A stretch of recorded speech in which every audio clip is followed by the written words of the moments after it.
Hi, I'm Jenny, an English teacher and a slow reader. On my channel, I discuss all things books and pop culture, and in this video, as you can tell by the title, I'm gonna talk about my classics collection. So here's the overview of my classics shelf. So here's Shakespeare, The Great Gatsby, some Virginia Woolf, Jane Eyre, Middlemarch, Little Women, then some dark books, some old Penguin classics, and then I have some books that are facing pages front rather than the spine. I know some people like it and some people don't. I personally think this looks very cool and clean. So I've kind of culminated all of my classics books from charity shops and flea markets. I'd say like 85% of them are just from flea markets and charity shops, because when I moved to the city for the first time and we would go to these places, I would be like, well, it's a classics, it's very affordable, I'll take it. I didn't really even think of like if it's my taste, if I'm like able to read it, and whether I'm interested in it. Like generally lots of these are just from me going to a charity shop, seeing books in an affordable price and buying them. Now, I do have my Jane Austen collection, that's not going anywhere. But in this video, I thought I would present the ones that I have read and what I think of them. The ones that I have not read and I'm not sure if I want to keep them, and that is where I hope you guys help me out. If you are a classics reader, please tell me which one of these are worth my time or which ones I should just ditch. And yes, I majored in English. I have a master's degree in English, but it wasn't so much an English literature degree. I did do literature studies a lot, but there were lots of things involved in my degree. So that's why I haven't read that many classics, even as an English major. So I had The Great Gatsby in Finnish for a really, really long time. Again, a cheap charity shop finding.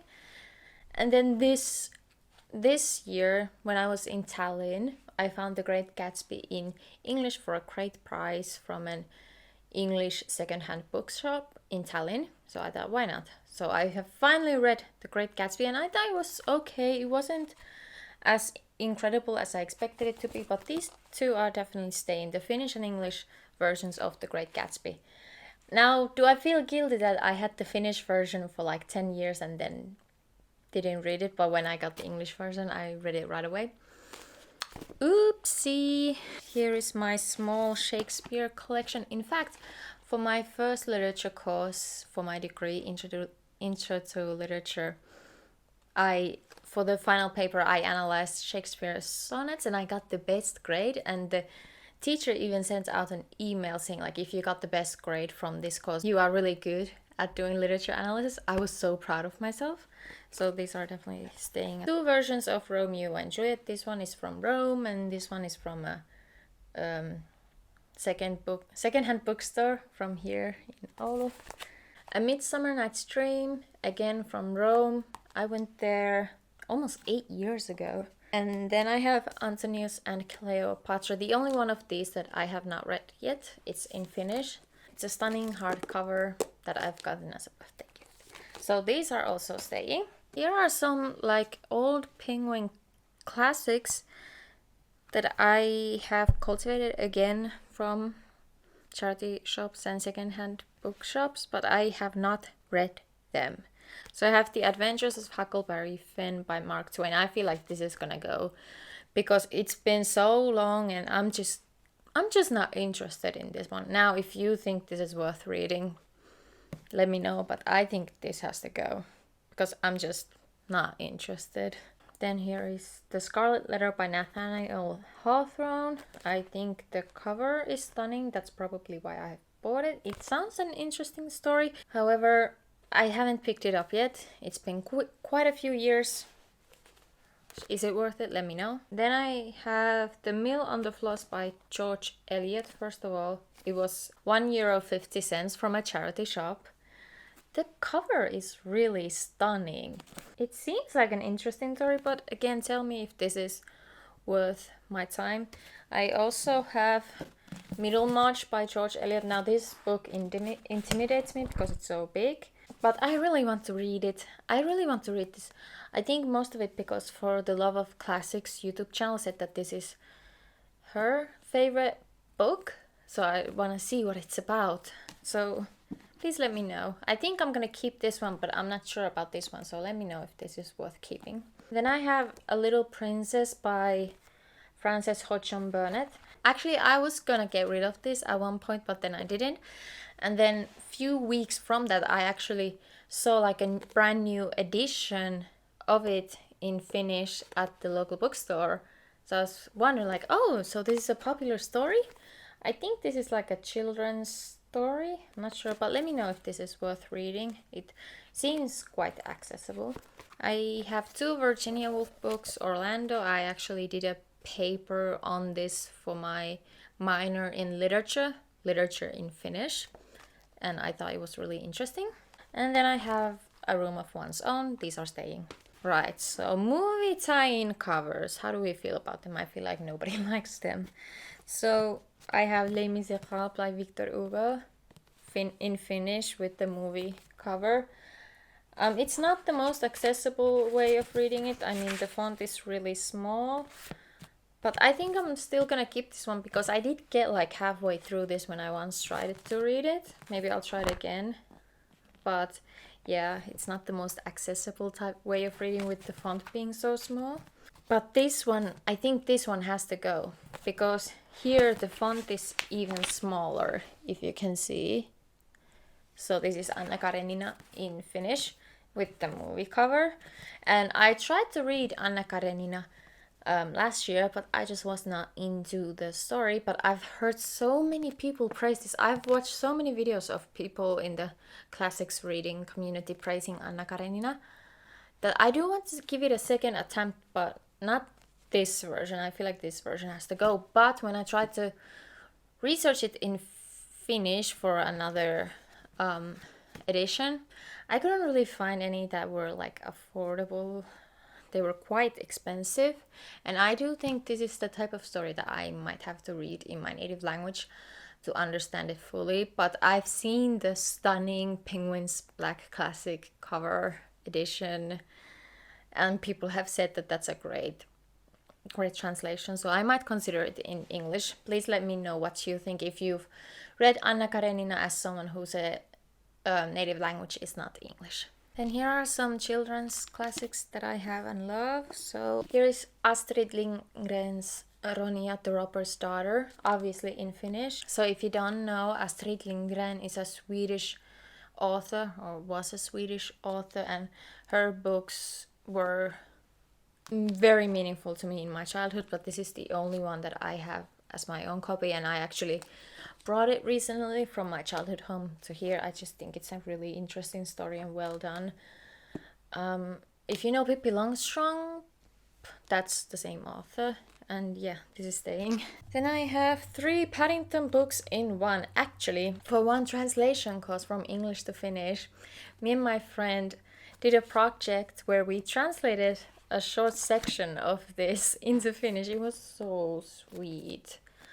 I loved it. Alice in Wonderland in Finnish, The Little Prince, and Peter Pan. So I don't think any of these are going because all of them have like a meaning to me, and I've read all of them, so it's fine. Then here is The Women of Brewster Place by Gloria Naylor. I read this 2 years ago and I thought it was really good. Again, from a charity shop, €1.50. This is from a second-hand bookstore. A recent purchase, actually, The Importance of Being Earnest by Oscar Wilde. And I read this like a week ago.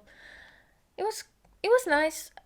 I don't really have much to say about it. So these next ones, I'm not sure about reading, but I'm kind of intrigued. But at the same time, I'm like, ooh, maybe not. So I have tried reading The Bell Jar by Sylvia Plath before, but I kind of had to give up on it and not finish. This was a few years ago.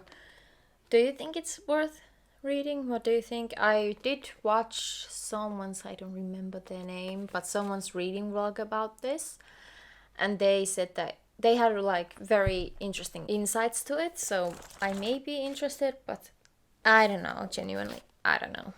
Tell me, what do you think? I watched, again, many videos about how to get into classics, and Frankenstein by Mary Shelley was said to be an accessible classics story that you, if you want to start with classics, this is where you should start. Because I am quite a sensitive person, I don't know if this is exactly right for me, but do let me know. I think I will read this one, but yeah, bit nervous about it. Here are my 3 versions of Little Women. So far I've only read it in Finnish. This is, again, as you can see, from a flea market, and I absolutely love this one, and I have the intention of reading it in English, but I still haven't gotten around to it. So when I wanted to purchase an English version of Little Women, this was the only one available so that I could purchase it. I don't like the cover.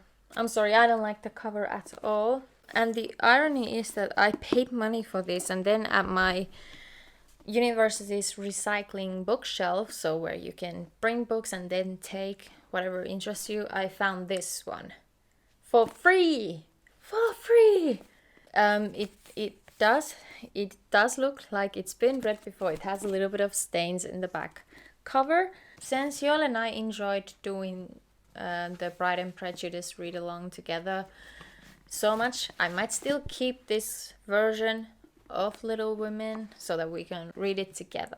I read Jane Eyre a few years back. I didn't think it was bad, but I didn't think it was outstanding either, but I think I'm still gonna keep it in my collection. Again, for my literature studies, I read Dubliners in Finnish, and then when I found it at a charity shop in English, I bought it. I think it was nice. Nothing too special about it, but if you think this is special, let me know, so I'll reread it. I have F. Scott Fitzgerald's collected short stories. I feel like this would be a great way to kind of get introduced to classics like short stories. But again, another book that I've had for years that I have not touched at all. So let me know. Is this worth keeping? Let me know. Then I have J.D. Salinger's The Catcher in the Rye. Honestly, I feel like this has to go. There used to be 2 bookshops in my city, and now there's only 1, and then 2 second-hand bookshops. And they were having a sale at the no longer existing bookshop, and because this was the only one that I was like, okay, that's kind of interesting, the cover is cool, this is the one I got. That was like 10 years ago, and I have not picked it up, and honestly, I'm not really interested in reading it. I even watched like Crash Course videos about The Catcher in the Rye, and I was just listening to it like, I don't think this is for me. But do let me know if this is worth reading, because I don't want to give up on it just yet. The Alchemist in Finnish, if you watch my channel, you know and love this book, so this is staying. Bunch of Little Black Penguins classics. I've read quite a few of these, not everything, but yep, those are staying. Now, continuing on Bronte sisters, I have Charlotte Bronte's Professor, and I think this is another case of that I've been to a bookstore, haven't found anything. Well, that seems kind of interesting. It's in Finnish though, but still I'll buy it. I'm not really interested in this story, but again, let me know if Charlotte Bronte's Professor is a good book that I should read. I really hope I get comments on this video, because if I don't, should I just lose my whole collection? Then I have a stunning copy of Wuthering Heights by Emily Bronte. Look at the pages. It's stunning. I bought this on my first trip to London in 2014. We were actually at the airport, and I was like, I need something. I need one more thing. And then one of the stores at the airport had this one. But I know it's a classic, and as an English major it hurts to say this, but I have not read Wuthering Heights. I think it's mostly because it's really small font, and I just haven't been intrigued by it, but it does remind me of a beautiful time in my youth, and it is a stunning edition. This video basically works as me holding myself accountable, because for most of my books, most of these books on my shelves I've read. Like for my non-fiction books here, I have like 3 books that I haven't read. Now I do have some fiction new books that I haven't read yet, but I'm like working through those. Otherwise, like I have read most of my books except on the classics shelf, and it annoys me. The last one I have is Edith Wharton's The Age of Innocence. Another charity shop find. The cover is stunning, and that's probably why I have bought it. It's stunning. It sounds like a great story, and I don't want to get rid of it, but do let me know if this is worth reading. So at this point, I have like 3 or 4, 5-ish books that I would like get rid of just now, without anyone's opinion. But I do want to hear from you, and I really do wish I can hear from the classics reading community, that which ones are accessible and which ones I should keep and which ones I should toss, basically. I don't know why it is that reading classics is difficult for me, because yes, the language is part of it, but I do have an English degree, so if I just got used to reading it, then it should become easier with time. But again, please comment down below which one of these I should keep and which one of these I should ditch. I hope you enjoyed this video, and I hope I see you in the next one. Bye!